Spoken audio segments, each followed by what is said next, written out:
नमस्कार दोस्तों, मैं Abhishek Sharma RVS classes the परीक्षा गुरु के यूट्यूब चैनल पर आप सभी का एक बार फिर से स्वागत करता हूं। पिछले लेक्चर में हम लोगों ने देखा था कि हम लोग प्रैक्टिस कर रहे थे डायरेक्शन के चैप्टर की।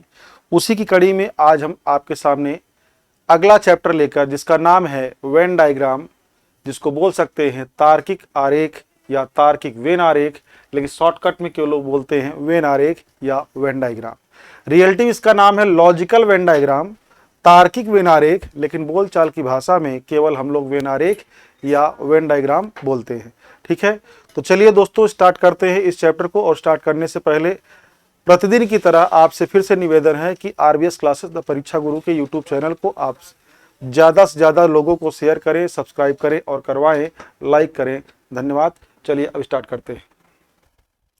अब अगर क्वेश्चन में बात करें यहाँ पर हम लोग, तो क्वेश्चन में जैसे अगर स्टार्ट किया जाए तो क्वेश्चन में पूछता क्या है क्वेश्चन, अब इसके बारे में हम लोग बात करते हैं। क्वेश्चन की बात करें, अभी हमने आपसे बोला कि लॉजिकल वेन डायग्राम है। लॉजिकल वेन डायग्राम की बात करें तो क्वेश्चन आपको ऐसे दिया होगा जैसे ही आपके सामने लिखा गया है। तो क्वेश्चन दिया गया, निम्नलिखित में से कौन सा आरेख टेबल, कुर्सियां और फर्नीचर के बीच सही संबंध को दर्शाता है। टेबल, फर्नीचर और कुर्सियों के बीच सही संबंध को दर्शाता है। तो क्वेश्चन में करना क्या है, इसका डिस्कशन हम लोग करेंगे बाद में। पहले हम लोग इसके थोड़ा सा बेसिक कॉन्सेप्ट के बारे में समझ लेते हैं। ठीक है, क्वेश्चन तो वन बाय वन करके हम लोग स्टार्ट करेंगे ही। तो वेन डायग्राम की बात करें हम, तो वेन डायग्राम में जैसे अब दिखा क्या गया है, वेन डायग्राम रियलिटी में अगर बात करें तो इस चैप्टर का वेन डायग्राम नाम पूरा नहीं होकर इस चैप्टर का नाम है लॉजिकल वेन डायग्राम। लेकिन अमूमन आप देखेंगे तो हर जगह आपको वेन डायग्राम के नाम से मिलेगा, और हिंदी मिलता है तार्किक वेन आरेख, लेकिन शॉर्टकट में हर जगह आपको मिले क्या, केवल वेन आरेख के नाम से मिलता है। पहली कंडीशन। दूसरी बात, अब इसमें देंगे तो ऐसे शब्द को क्वेश्चन बोल देगा कि निम्नलिखित में से कौन सा आरेख टेबल, कुर्सियां, फर्नीचर के बीच सही संबंध को दर्शाता है। तो वन बाय वन करके क्वेश्चन हम लोग सॉल्व करेंगे, लेकिन सॉल्व करने से पहले कुछ बेसिक कॉन्सेप्ट का मतलब हम क्या समझ लेते हैं। जैसे अगर क्वेश्चन की बात कही जाए, एग्जाम्पल में क्या है, इस क्वेश्चन में जो भी आपको 2 से 3 से 4 शब्द दिए गए होंगे, उन्हीं दोनों, तीनों, चारों शब्दों में आपको रिलेशन बताना होता है। कहने का मतलब शब्द आपको लिखा लिखाया मिलेगा, उसी शब्द को अगर डायग्राम में रिप्रेजेंट किया जाए, डायग्राम में प्रदर्शित किया जाए, तो कौन सा डायग्राम उन दिए गए शब्दों को सही से निरूपित करता है, उनके बीच के संबंध को दर्शाता है, यही आपसे पूछा जाता है। ठीक है, तो अब यहां पर अगर हम बात करें, जैसे अगर हम मान लीजिए एग्जाम्पल के तौर पे अभी हम आप शब्द बोल दें, पहला शब्द क्वेश्चन नंबर 1 के रूप में अगर हम आप बोले तो हमने बोल दिया भारत। भारत के बाद हमने आपको दे दिया, ठीक है, उत्तर प्रदेश, और उत्तर प्रदेश के बाद हम यहां पर लिख दें प्रयागराज। अब 3 शब्दों में रिलेशन को दर्शाना है, तो आपको यहां पर क्वेश्चन के रूप में डायग्राम मिलेगा। यहां पर जो क्वेश्चन है, क्वेश्चन के रूप में आपको 4-5 शब्द दिए होंगे। वैसे अधिकतर देखेंगे तो ज्यादातर 3 शब्द आते हैं। उन्हीं तीनों शब्दों को हमें क्या करना है, डायग्राम में कन्वर्ट करना है। और डायग्राम में कन्वर्ट करने के लिए आप ध्यान रखिए, जितने शब्द होंगे उतने ही प्रकार के गोले मिलेंगे। कहने का मतलब उतने ही गोले मिलेंगे। अगर क्वेश्चन में शब्दों की संख्या 3 है तो गोलों की संख्या 3 मिलेगी। ऑप्शन की बात नहीं कर रहा हूं। अगर क्वेश्चन में शब्दों की संख्या 4 है तो यहां पर भी आपको कितने मिलेंगे, 4 गोले मिलेंगे। ठीक है, अब जैसे ऑप्शन के रूप में अगर हम बात करें तो ऑप्शन आपको ए दे दिया गया, ये 3 गोले। ऑप्शन अगर हम बी की बात करें तो ऑप्शन बी भी आपको दे देगा, ऐसे दे दिया गया। और ऑप्शन अगर सी की बात करें तो ऑप्शन नंबर सी हमने कुछ इस प्रकार से बना दिया। और ऑप्शन अगर डी की बात करें तो ऑप्शन डी में हमने ये दे दिया। तो ये 4 क्या है, आपके ऑप्शन है। इन चारों ऑप्शन में ऐसा कौन सा ऑप्शन है या ऐसा कौन सा डायग्राम है जो ऊपर क्वेश्चन में दिए गए शब्दों के बीच सही संबंध को दर्शाता है, रिप्रेजेंट करता है। ठीक है, तो वन बाय वन करके हम लोग क्वेश्चन को सॉल्व करेंगे। चलिए स्टार्ट करते हैं। अब पहले इसी के बीच में एग्जाम्पल अगर हम समझ लें तो पहले क्या बोला गया है, यहां पर भारत, उत्तर प्रदेश और प्रयागराज। तो भारत, उत्तर प्रदेश और प्रयागराज की बात करें यहां पर हम, तो जैसे अगर देखिए तो यहाँ पर क्या है, इंडिया, और इंडिया के अंदर क्या है, उत्तर प्रदेश एक राज्य है, और उस राज्य के अंदर एक जिला है क्या, प्रयागराज। तो यहाँ पर ऑप्शन हमारा क्या बनेगा, ये हो गया इंडिया, इंडिया के अंदर हो गया यूपी, और यूपी के अंदर क्या हो गया, प्रयागराज एक जिला। तो आंसर क्या होगा, ऑप्शन नंबर सी। क्लियर है? तो आंसर इसमें क्या होगा हमारा, ऑप्शन नंबर सी। तो इसी प्रकार से आपको कई सारे शब्द मिलेंगे, कई सारे क्वेश्चन मिलेंगे। ठीक है, जैसे अगर क्वेश्चन की बात करें तो क्वेश्चन नंबर 1 अब आपके सामने हम लेके आते हैं। तो क्वेश्चन नंबर 1 की अगर हम बात करें, यहाँ पर जैसे क्वेश्चन नंबर 1 बोला गया कि निम्नलिखित में से कौन सा आरेख टेबल, कुर्सियां और फर्नीचर के बीच सही संबंध को दर्शाता है। तो यहाँ पर अगर हम सही संबंध की बात करें तो जैसे क्या हो गया, टेबल, कुर्सी और फर्नीचर। तो चाहे टेबल हो चाहे कुर्सी हो, दोनों की दोनों बात करें वो किसके अंतर्गत या किसका है, दोनों के दोनों क्या है, फर्नीचर। तो अगर बात करें यहां पर तो ये पूरा बड़ा वाला हमारा हो गया फर्नीचर, और फर्नीचर में ही आपका टेबल भी आता है और कुर्सी भी आता है, लेकिन टेबल अलग है और कुर्सी अलग है, इसलिए एक गोले के अंदर 2 गोले होंगे। किस ऑप्शन से मैच कर रहा, ऑप्शन नंबर डी। क्लियर है? फटाफट इसको आप लिख लीजिए। चलिए क्वेश्चन नंबर अगले पर चलते हैं। तो क्वेश्चन नंबर अगर 2 पर हम चलें तो निम्नलिखित में से कौन सा आरेख टाई, कमीज, पतलून के बीच सही संबंध को दर्शाता है। अब यहां पर देखें सेंटेंस में क्या बोला गया है, टाई है, कमीज है और पतलून। पतलून का मतलब होता है पैंट। तो पैंट की बात करें, टाई भी कपड़ा है, कपड़े के अंतर्गत आता है, कमीज भी क्या, शर्ट हो गई, टाई हो गई, ये शर्ट हो गया, पतलून का मतलब पैंट। तो टाई अलग है, कमीज अलग है, पतलून अलग है, इसका मतलब आंसर क्या होगा, ऑप्शन नंबर सी। तो यहां पर हमारा आंसर क्या होगा, ऑप्शन नंबर सी। ये रहा क्वेश्चन नंबर 3 आपके सामने आपकी स्क्रीन पर। क्वेश्चन में क्या बोला गया, ये कौन सा इसमें कुत्ते, पालतू जानवर और बिल्लियां के बीच सही संबंध को दर्शाता है। भैया देखकर बात करें तो यहां पर सेंटेंस में क्या बोला गया है, पालतू जानवर। अब कुत्ते भी पालतू जानवर के अंतर्गत आते हैं और बिल्लियां भी। तो यहां पर सही आंसर क्या होगा, फटाफट आप सॉल्व करके बताएं। इतना हिंट हमने आपको पहले से ही दे दिया। तो क्वेश्चन फटाफट सॉल्व करके आप बताएं, इसके बाद हम आपको बताते हैं। ठीक है, तो यहां पर अगर ऑप्शन की बात करें तो कुत्ता हुआ, पालतू जानवर हुआ और बिल्लियां हुई।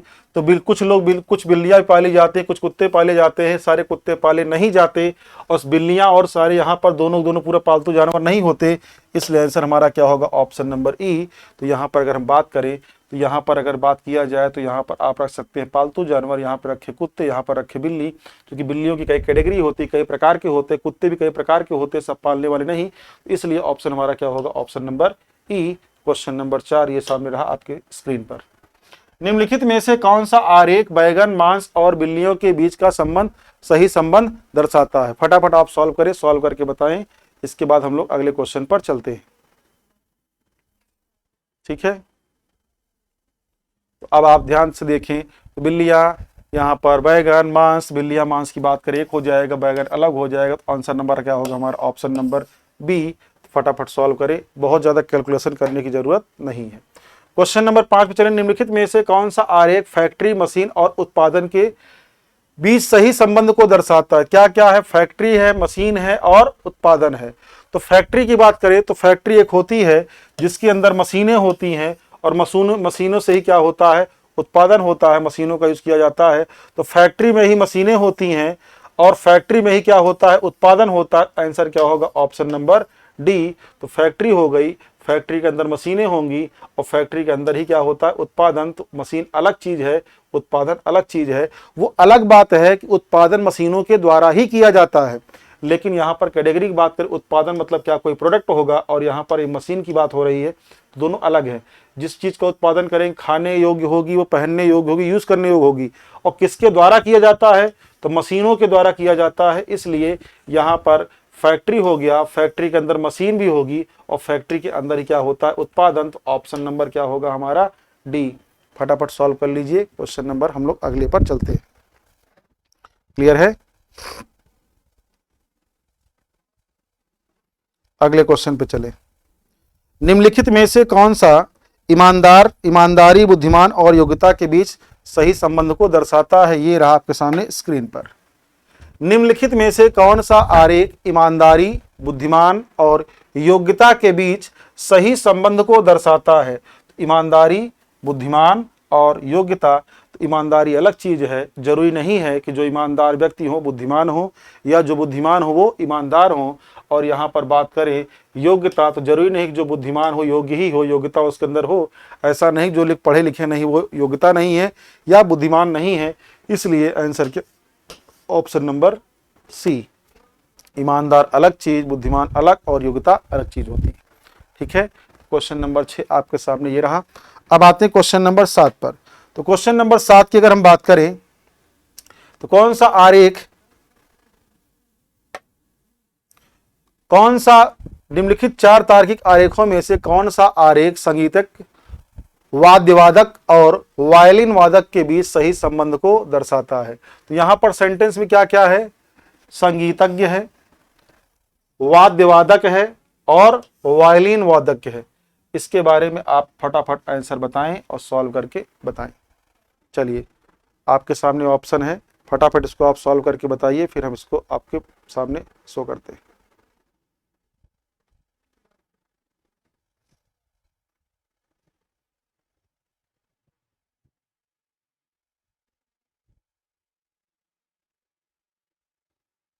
यहां पर फटाफट सॉल्व किया जाए तो क्वेश्चन में क्या बोला गया है, संगीतज्ञ। तो जो संगीतज्ञ होंगे उसी के अंतर्गत आपका आएगा क्या, वाद्यवादक, और वाद्यवादक होंगे उसी में क्या होंगे, वायलिन वादक। तो आंसर क्या होगा हमारा ऑप्शन नंबर ए। तो वाद्यवादक मतलब क्या होता है, कोई वाद्य बजाने वाला, जैसे मान ली गिटार बजाने वाला, कुछ भी हो गया। तो ये संगीतज्ञ क्या होगा, जो इंसान गिटार बजा रहा हो, तबला बजा रहा हो, कुछ भी बजा रहा हो, वो क्या हो गया, संगीतज्ञ। उसके अंदर क्या आ जाएगा, वाद्यवादक, कोई वाद्य बजाता हो, चाहे वो ढोल हो, हारमोनिया हो, वायलिन हो, कुछ भी, और वही क्या होगा, वायलिन भी उसके अंतर्गत आएगा। तो आंसर हमारा क्या होगा, ऑप्शन नंबर ए। तो कहने का मतलब इसका आंसर क्या होगा, ऑप्शन नंबर ए। चलिए फटाफट अगले क्वेश्चन पर चलते हैं। बहुत ज़्यादा टाइम वेस्ट करने की जरूरत नहीं, क्योंकि इसमें बहुत ज़्यादा दिमाग लगाने की जरूरत नहीं है। बस आपको क्वेश्चन में क्या बताना है कि दिए गए शब्दों को अगर हम वेन डायग्राम में कन्वर्ट करें, डायग्राम में निरूपित करें, तो कौन सा डायग्राम इन सबके बीच सही संबंध को दर्शाएगा। बस इसी के बारे में हमको आपसे डिस्कस करना था। ठीक है, चलिए क्वेश्चन नंबर चलते हैं 8 पर। तो क्वेश्चन नंबर 8 की अगर हम बात करें तो क्वेश्चन नंबर आपके सामने रहा, टेनिस खेलने वाले, क्रिकेट खेलने वाले और विद्यार्थियों के बीच सही संबंध को दर्शाता है। तो खेलने वाले की बात करें तो रियलिटी में यहाँ पर अगर हम बात कहें तो रियलिटी में खेलने का मतलब ये नहीं कि MS धोनी की बात हो रही है, विराट कोहली की बात हो रही है, सचिन तेंदुलकर की बात हो रही है। खेलने वाले हम और आप भी खेलने वाले होते हैं। तो जरूरी नहीं कि जो टेनिस खेल रहा हो वो क्रिकेट ना खेले और जो क्रिकेट खेल रहा हो वो टेनिस ना खेले। अब ये भी जरूरी नहीं कि जो विद्यार्थी वो टेनिस ही खेले।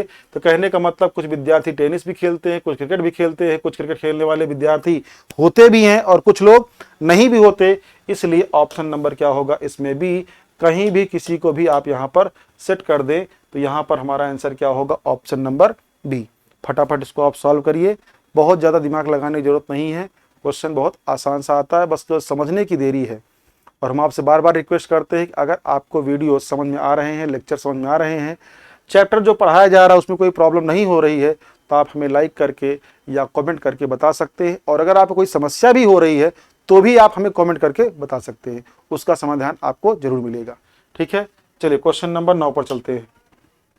तो क्वेश्चन नंबर 9 में बोला गया, निम्नलिखित में से कौन सा आरेख धूम्रपान करने वाले, बीड़ी पीने वाले और कैंसर के रोगी के बीच सही संबंध को दर्शाता है। तो धूम्रपान करना का मतलब क्या है, कोई पान खाने वाला हो, कोई बीड़ी पीने वाला हो, कोई गुटखा खाने वाला हो, किसी भी प्रकार का, किसी भी कंपनी का। तो धूम्रपान का मतलब क्या हो गया कि कोई बीड़ी पीने वाला हो, सिगरेट पीने वाला हो, ठीक है, कुछ भी करने वाला, गुटखा खाने वाला, पान करने वाला हो, तो वो क्या कर रहा है, धूम्रपान कर रहा है। और बीड़ी पीने वाले की बात करें तो जो बीड़ी पिएगा वो धूम्रपान कर ही रहा, तो धूम्रपान के अंतर्गत क्या आएगा, बीड़ी पीने वाला। और कैंसर रोगी की बात करें तो जरूरी नहीं है कि जितने लोग बीड़ी पी रहे हैं, जितने लोग धूम्रपान कर रहे हैं, सबको कैंसर हुआ हो। तो कुछ लोग उसमें कैंसर के रोगी हो भी जाते हैं और कुछ लोग कैंसर के रोगी नहीं होते हैं। इसलिए अब आपको कॉन्सेप्ट मैंने बता दिया है, आप फटाफट इसका आंसर बताएं, फिर इसके बाद हम आपको बताते हैं।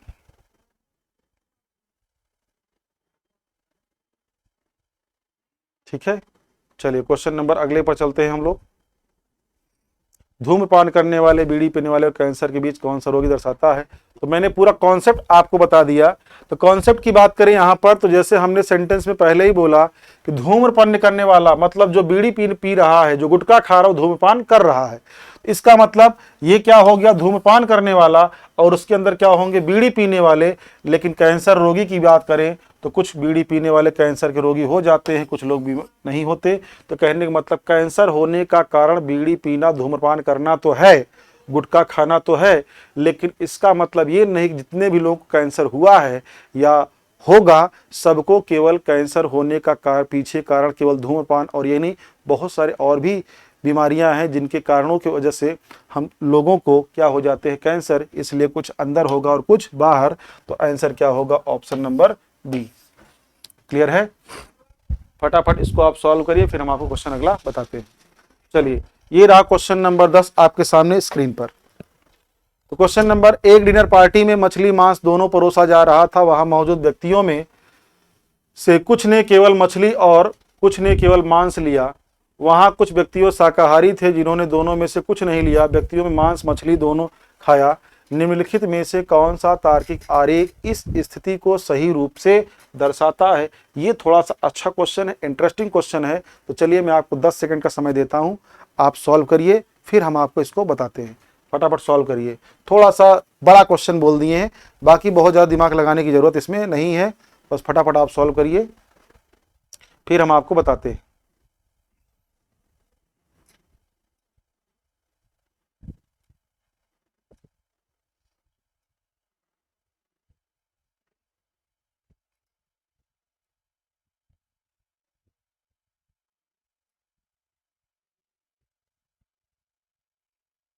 हो गया? इतना समय नहीं लगना चाहिए, फटाफट क्वेश्चन को सॉल्व करें, सॉल्व करके आप बताएं।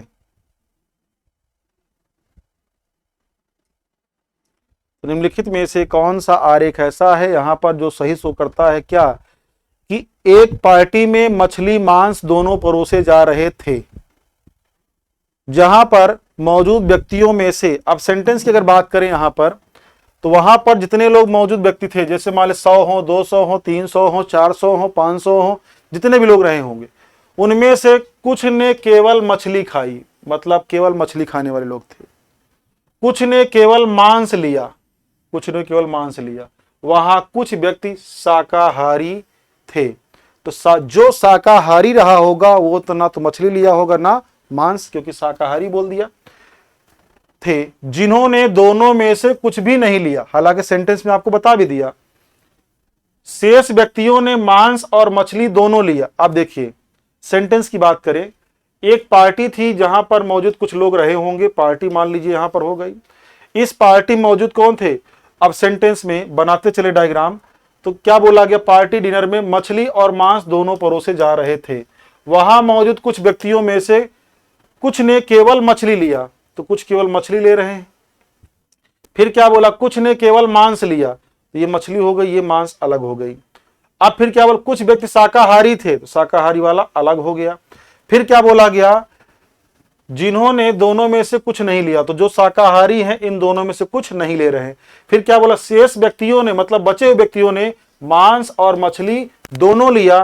तो अब यहां पर देखिए 4 ही प्रकार की चीज बन रही है, मांस मछली। तो ये मांस और ये मछली, इसका मतलब डायग्राम ये हो गया, ये पार्टी हो गई। पार्टी में कुछ जो शाकाहारी थे केवल लिए, कुछ लोग केवल क्या लिए, यहां पर सेंटेंस थोड़ा सा डायग्राम चेंज हो गया है। सेंटेंस में यहां पर बोला क्या गया, ये हो गई पार्टी। पार्टी में कुछ लोग केवल शाकाहारी थे, इन्होंने कुछ नहीं लिया। कुछ ने केवल क्या लिया, मछली, कुछ ने केवल लिया मांस, और कुछ लोग क्या थे, दोनों लोग लिए। तो इस डायग्राम को देखिए, तो ये हो गया मांस खाने वाले लोग, ये मछली खाने वाले लोग, ये शाकाहारी भोजन करने वाले।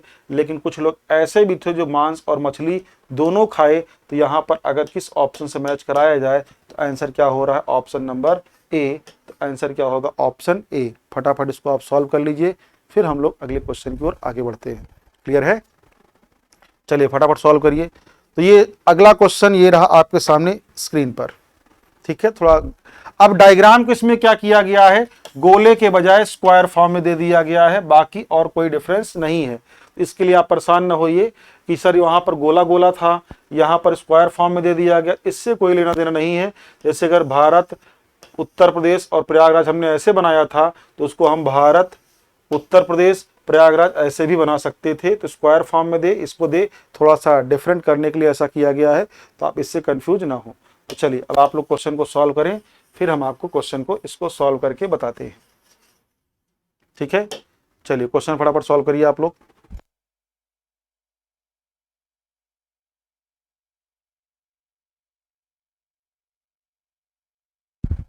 चलिए, निम्नलिखित में से कौन सा संयोजन मच्छर, चींटी और कीड़े के बीच के सही संबंध को दर्शाता है? क्या मच्छर, चींटी और कीड़े? तो कीड़े की बात करें, चाहे मच्छर हो चाहे चींटी, दोनों क्या है? कीड़े। तो ये होगा कीड़े, उसके अंदर मच्छर अलग होगा और चींटी अलग होगा। अब यही डायग्राम हम चाहे स्क्वायर फॉर्म में ऐसे बना दें, ये हो गया मच्छर, ये हो गए चींटी, और उसके दोनों दोनों क्या है? कीड़े। तो आंसर क्या होगा? Option number B. क्लियर है? अब ये तो मान लीजिए ऐसे क्वेश्चन दे दिए गए, फटाफट बना रहा। अब अगर इसी में बात करें तो अगला क्वेश्चन जैसे अगर हम यहाँ पर आपको लिख कर बताएं, यहाँ पर तो क्वेश्चन नंबर जैसे अगर हम यहाँ पर एक लिख दें, अगर हम यहाँ पर लिख दें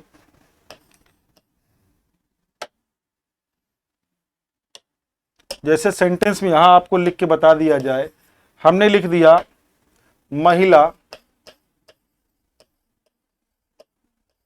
नर्स, डॉक्टर। अगर ऐसे क्वेश्चन लिख दें महिला, नर्स, डॉक्टर, और हम आपको 4 ऑप्शन दे दें, तो ऑप्शन नंबर ए दे दिया गया ये, ऑप्शन नंबर बी दिया गया ये, ऑप्शन नंबर सी दिया गया ये, और ऑप्शन नंबर यहां पर दे दिया गया ये। इन चारों में से कौन सा ऑप्शन ऐसा होगा जो महिला, नर्स और डॉक्टर के बीच के सही संबंध को दर्शाता है? तो अब जैसे अगर यहां पर क्वेश्चन ऐसे बना दिया जाए, तो महिला, नर्स और डॉक्टर के बीच के सही संबंध को दर्शाने के लिए अब आप देखें तो यहां पर जैसे ऑप्शन नंबर क्या होगा? बी। क्यों? क्योंकि यहां पर हम क्या भरेंगे? नर्स, और ये क्या होंगी? महिला, और ये क्या होगा? डॉक्टर। अब जितनी जितनी नर्सें होंगी, सारी की सारी नर्सें क्या होंगी? महिलाएं ही होंगी। कोई नर्स पुरुष नहीं होगा, महिलाएं क्या होंगी? तो यहां पर बात करें तो जितनी नर्सें होंगी सारी सारी क्या होंगी? महिलाएं। इसलिए नर्स का पूरा हिस्सा किसमें चला गया? महिला के अंदर। फिर अब महिलाओं की बात करें तो महिलाओं का कुछ हिस्सा डॉक्टर के अंदर, क्योंकि कुछ महिलाएं क्या होती हैं? डॉक्टर होती हैं। सारी महिलाएं डॉक्टर नहीं होती, कुछ महिलाएं डॉक्टर, कुछ इंजीनियर, कुछ प्रोफेसर, कुछ हाउस वाइफ, कुछ मजदूर भी होती हैं। तो इसलिए पूरा का पूरा हिस्सा इसके अंदर नहीं आया। अब अगर डॉक्टर की बात करें, डॉक्टर का हिस्सा किस कहां पर है? महिला के अंदर। अब अगर डॉक्टर की बात करें तो सारे डॉक्टर महिला ही नहीं होते, डॉक्टर पुरुष भी तो होते हैं, इसलिए थोड़ा सा अंदर और थोड़ा सा बाहर। क्लियर है? तो यहां पर आंसर हमारा क्या होगा? Option number B. अगले क्वेश्चन पर हम चलें तो अगले क्वेश्चन पर चला जाए, जैसे हमने बोल दिया पेट्रोल, द्रव, और यहां पर बोल दिया गया ज्वलनशील।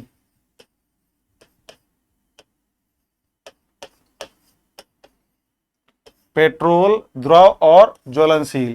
तो 4 डायग्राम आपको दे देगा ऑप्शन के रूप में। उन चारों में से कौन सा डायग्राम ऐसा है जो दिए गए शब्दों के बीच के आपस के संबंध को सही से दर्शाता है, उसी के बारे में आपसे बात करता है।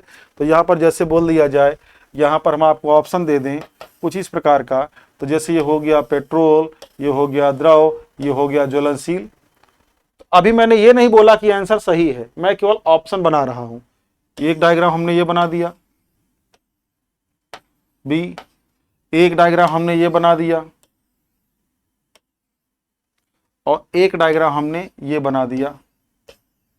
इन चारों में से कौन सा डायग्राम ऐसा है जो पेट्रोल, द्रव और ज्वलनशील के बीच के आपस के संबंध को सही से दर्शाता है, सही से रिप्रेजेंट कर रहा है?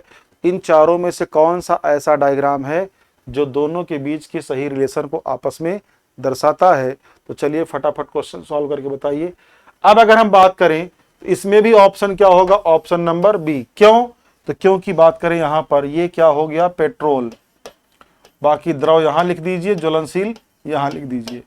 क्यों? क्योंकि पेट्रोल की बात करें तो पेट्रोल का पूरा हिस्सा किसके अंदर है? ज्वलनशील। तो पेट्रोल ज्वलनशील होता है, इसलिए पेट्रोल हमने किसके अंदर कर दिया? ज्वलनशील के अंदर। फिर पेट्रोल की बात करें, पेट्रोल पूरा का पूरा द्रव है, तो पेट्रोल का हिस्सा पूरा कहां हो गया? द्रव के अंदर। लेकिन द्रव का कुछ हिस्सा ज्वलनशील के अंदर इसलिए है क्योंकि सारे द्रव ज्वलनशील नहीं होते, कुछ द्रव ज्वलनशील भी होते, कुछ द्रव ज्वलनशील नहीं होते। जैसे अगर बात कर लें, पेट्रोल हो गया, केरोसिन हो गया, डीजल हो गया, ज्वलनशील तो है, लेकिन पानी भी एक द्रव है जो कि ज्वलनशील नहीं है। अब वो बात अलग है कि लोग स्टेज पे खड़े हो जाएं तो वहां पर जुमले के रूप में लोग बोल देते हैं कि मैं तो पानी में भी आग लगा सकता हूं, तो वो कंडीशन अलग है। यहाँ पर रियलिटी की बात करें तो पानी ज्वलनशील नहीं है। ठीक है, तो आंसर क्या होगा? Option number B. जैसे यहाँ पर अगले क्वेश्चन की अगर हम बात करें, क्वेश्चन नंबर, जैसे अगर मैं लिख के यहाँ बता दूं तो हमने यहाँ पर क्वेश्चन पे लिख दिया गया,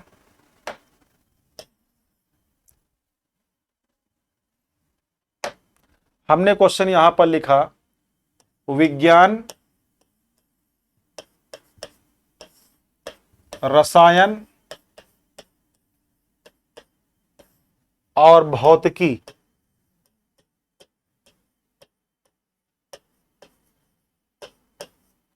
विज्ञान, रसायन और भौतिकी। तो विज्ञान, रसायन, भौतिकी की बात करें, डायग्राम बना दे, ये हो गया विज्ञान, ये हो गया भौतिकी, ये हो गया रसायन, ये रहा ऑप्शन नंबर ए। फिर यहां पर बना दिया गया ऑप्शन नंबर बी, फिर यहां बना दिया गया ऑप्शन नंबर सी, फिर ये दोनों डायग्राम एक ही जैसा हो गया सी, और यहां पर बना दिया गया ऑप्शन नंबर डी। ये चार ऑप्शन दिए गए। अब इन चारों डायग्राम में से कौन सा डायग्राम ऐसा है जो विज्ञान, रसायन और भौतिकी के बीच के आपस के संबंध को दर्शाता है? तो चलिए, आपके पास 2 सेकंड का समय है, आप फटाफट सॉल्व करिए, फिर हम आपको बताते हैं। ठीक है,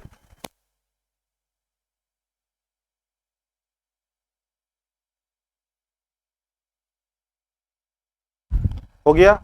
तो चलिए अगर बात करें रसायन मीन्स क्या हो गया? केमिस्ट्री, भौतिकी मतलब फिजिक्स, दोनों के दोनों सब्जेक्ट है और किसके? साइंस के। तो आंसर क्या होगा? ये हो गया आपका साइंस, विज्ञान, ये हो गया फिजिक्स, भौतिकी, और ये हो गया केमिस्ट्री, रसायन। तो आंसर क्या होगा? Option number D. फटाफट इसको आप सॉल्व कर लीजिए, फिर हम आपको अगले क्वेश्चन की ओर बताते हैं। अब अगर अगले क्वेश्चन की बात करें तो जैसे यहां पर अगला क्वेश्चन यहां पर लिख दिया जाए आपके सामने स्क्रीन पर, तो जैसे पहला क्वेश्चन हमने लिखा यहां पर, यहां मैं लिखता हूं अपराधी, यहां पर लिख दिया चोर, और यहां पर लिख दिया न्यायाधीश। 3 शब्द दिए गए, अपराधी, चोर और न्यायाधीश। ऑप्शन ये हो गया अपराधी, चोर, न्यायाधीश, ऑप्शन नंबर ए। दूसरा दिया गया अपराधी, चोर, न्यायाधीश, ऑप्शन नंबर बी। तीसरा दिया गया अपराधी, चोर, न्यायाधीश, ऑप्शन नंबर सी। और चौथा ऑप्शन दे दिया गया अपराधी, चोर, न्यायाधीश। ये दिया गया 4 ऑप्शन। इनमें से बताना इन चारों में से कौन सा डायग्राम ऐसा है जो ऊपर दिए गए तीनों शब्दों के आपस के सही संबंध को दर्शाता है, सही संबंध को निरूपित करता है। ठीक है, तो फटाफट क्वेश्चन सॉल्व करिए, बहुत ज्यादा समय मत लीजिए, क्वेश्चन सॉल्व करके हम लोग इसको आगे बढ़ते हैं।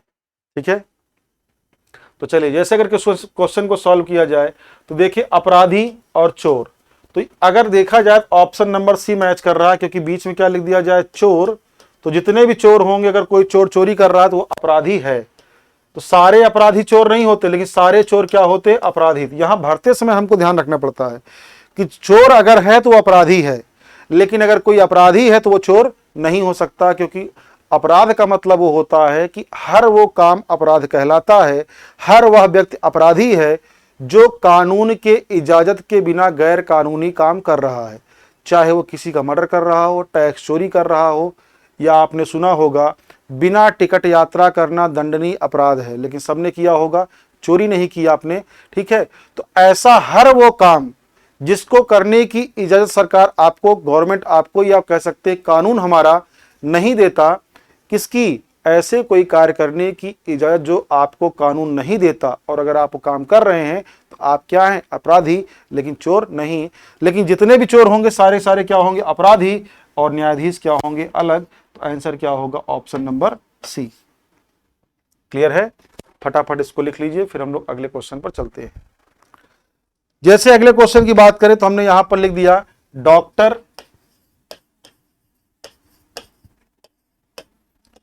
इंजीनियर,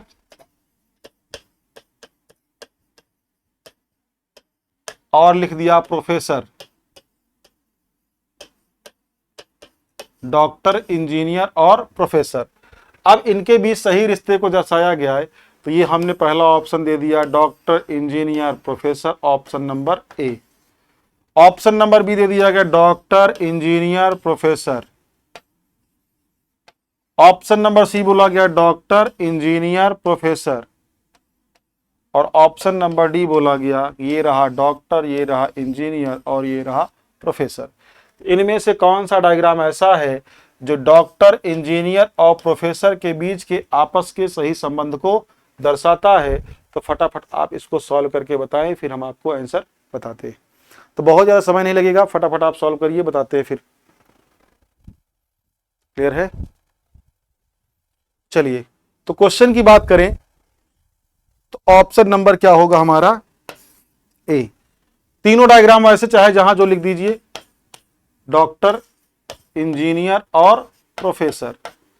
क्यों? अब बात करें, अब आपके दिमाग में क्या चलेगा कि जो डॉक्टर वो प्रोफेसर कैसे हुआ, जो प्रोफेसर है वो इंजीनियर कैसे हुआ, और जो इंजीनियर है वो डॉक्टर कैसे हुआ?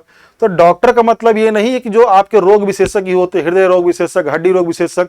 डॉक्टर का मतलब विषय विशेषज्ञ भी होते हैं। जैसे आपने नाम सुना होगा डॉक्टर एपीजे अब्दुल कलाम, नाम क्या डॉक्टर लिखा था, डॉक्टर मनमोहन सिंह। ठीक है, तो कहने का मतलब जो विषय विशेषज्ञ है, जो आपका पीएचडी होल्डर है, जो नेट जेआरएफ क्वालिफाई करने के बाद डॉक्टरेट की डिग्री ले रखा हुआ है, वो भी क्या है? डॉक्टर। तो अगर आप इंजीनियरिंग कॉलेज में जाइए तो जो कोई बंदा अगर बीटेक करने के बाद पीएचडी करके वहां पर प्रोफेसर करके बैठा हुआ है, प्रोफेसर बन के बैठा हुआ है, तो वो प्रोफेसर भी है। बीटेक एमटेक करके बाद उसने पीएचडी कर रखा, तो वो डॉक्टर भी लिख सकता है, और पढ़ाने का काम कर रहा है बीटेक की इंजीनियर लिख ही सकता है। कुछ लोग होते भी हैं, लेकिन सारे लोग ऐसे नहीं होते। प्रोफेसर इंजीनियर कैसे होगा?